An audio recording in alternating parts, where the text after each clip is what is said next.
Praise the Lord. கர்த்தருக்கு ஸ்தோத்திரம். ஆண்டவராகிய இயேசு கிறிஸ்துவின் நாமத்தில் உங்கள் அனைவரையும் அன்போடு கூட வாழ்த்தி ஆசீர்வதிக்கிறேன். இந்த காலவெளியிலே கர்த்தர் உங்களை ஆசீர்வதிப்பாராக.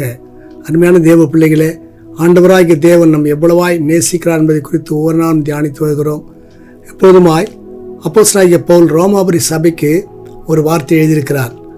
கடைசி அதிகாரம் 16ஆம் அதிகாரத்தினுடைய 20ஆம் வசனத்தில் பார்க்கும் பொழுது, சமாதானத்தின் தேவன் சீக்கிரமாய் சாத்தானை உங்கள் கால்களின் கீழே நசுக்கி போடுவார். நம்முடைய கர்த்தராகிய இயேசு கிறிஸ்துவினுடைய கிருபை உடனே கூட இருப்பதாக, ஆமேன் என்று சொல்லி எழுதியிருக்கிறார். தேவப்பிள்ளையே, இந்த வார்த்தையை நாம் கொஞ்சம் சிந்தித்து பார்க்க வேண்டும். ஏனென்றால் இந்த உலகத்தில் தேவன் நம்மை அழகானவர்களாக, அன்புள்ளவர்களாக, நல்லவர்களாக படைத்தார். ஆனால் பிசாசானவன் சாத்தான் நமக்குள்ளே நுழைந்து நமக்குள்ளே பலவிதமான கலகங்களையும், பிரச்சனைகளையும், போராட்டங்களையும், வாக்குவாதங்களையும், பொறாமைகளையும், பலவிதமான கேடுபாடு நம்முடைய சரீரத்தில் உண்டாக்கிவிட்டான். இது நிமித்தமாக நம்முடைய சரீரமானது மிகவும் தேவனை விட்டு தூரமாய் போய்விட்ட நாம் அறிந்திருக்கிறோம். ஆனால் தேவனிடத்தில் நெருங்கி வரும்போது எப்படி நெருங்கி வரலாம் என்று சொன்னால், ஆண்டவராகிய தேவன் எதிர்பார்க்கிற ஒரே எதிர்பார்ப்பு என்ன தெரியுமா? ஆண்டவராகிய தேவனுடைய பிள்ளைகளே, தேவனுக்கு நாம் கீழ்ப்படுகிறது தான். அதான் 19ஆம் வசனத்தில் சொல்லுகிறார், 16-19 சொல்லுகிறார், உங்கள் கீழ்ப்படிதல் யாவருக்கும் தெரிய வந்திருக்கிறது, ஆகையால் உங்களை குறித்து சந்தோஷப்படுகிறேன். ஆனாலும் நீங்கள் நன்மைக்கு ஞானிகளும் தீமைக்கு பேதைகளுமாய் இருக்க வேண்டும் என்று விரும்புகிறேன் என்று சொல்லுகிறார். தேவ பிள்ளைகளே, இந்த சரீரத்தினுடைய இந்த காரியங்கள் முற்றிலும் மாற்றப்பட வேண்டும், சாத்தானுடைய கிரியைகள் மாற்றப்பட வேண்டும் என்று சொன்னால் நாம் தேவனுக்கு கீழ்ப்படிந்திருக்க வேண்டுமா? அது மாத்திரமல்லாதபடிக்கு நாம் செய்ய வேண்டிய மிக முக்கியமான 2 காரியங்களை குறித்து இங்கு சொல்லுகிறார்.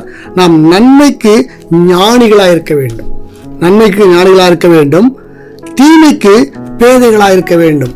இன்றைக்கு அநேகர் தீமைக்குத்தான் ஞானிகளாக இருக்கிறார்கள்.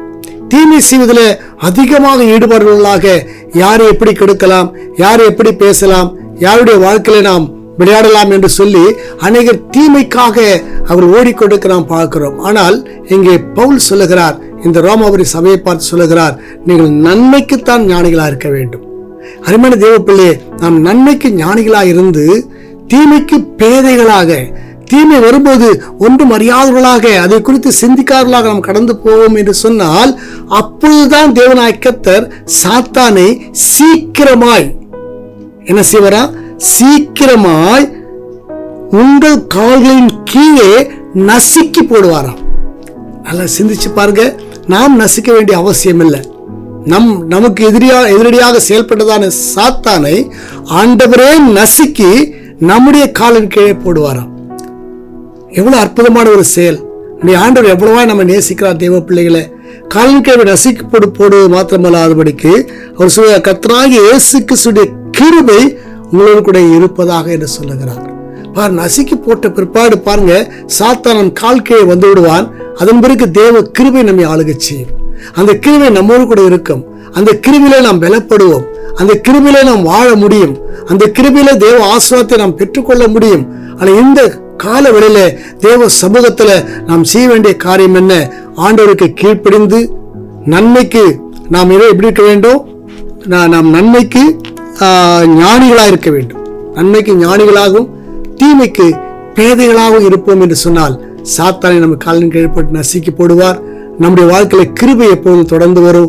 கர்த்தர் நிச்சயமாய் ஆசீர்வதித்து நடத்துவாராக. நாம் ஜெபிப்போமா? பரலோக பிதாவே, நன்றியோடு ஸ்தோத்திரம் செலுத்துகிறோம். இயேசுவின் நாமத்தில் வருகிறோம். இந்த மகிமின் நாளுக்கு நன்றி செலுத்துகிறோம். ஆண்டவரே, இயேசுவின் நாமத்தில் வருகிறோம்.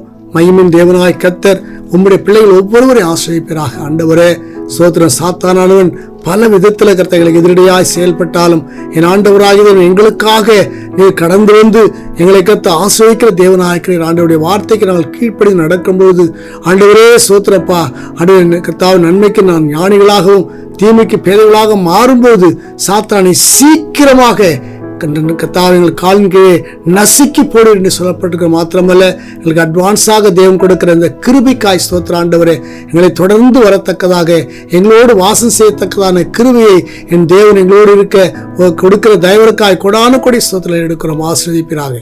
இயேசுவின் நாமத்தில் வேண்டிக் கொள்கிறோம் பிதாவே. ஆமேன், ஆமேன்.